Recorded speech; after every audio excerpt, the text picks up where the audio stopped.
Saludo sa bilis ng kamao ni Pacman sa dating WBC lightweight champion David Diaz. Pero kahit natalo si Diaz sa labang ito, di raw rito magtatapos ang kanyang boxing career. Ito ang weekend report ni Lay Alves. Larawan ng isang tunay na sportsman si David Diaz sa loob at labas ng boxing ring.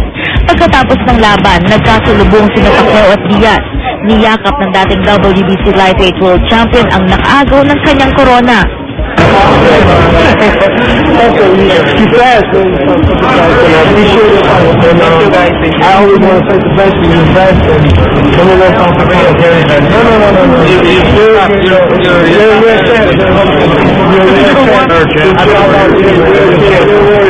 Tanggap ni Diaz ang kanyang pagkatalo, pero hindi raw dito nagtatapos ang kanyang boxing career.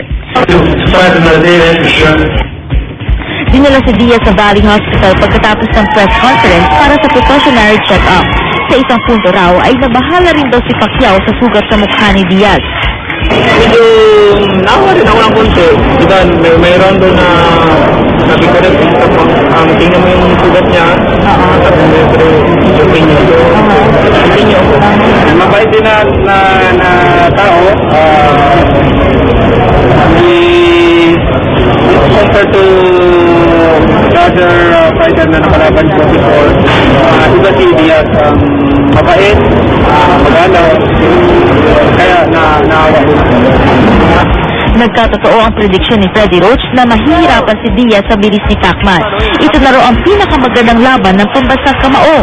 We work really hard in the gym and, I'm so proud of Randy's right hand tonight.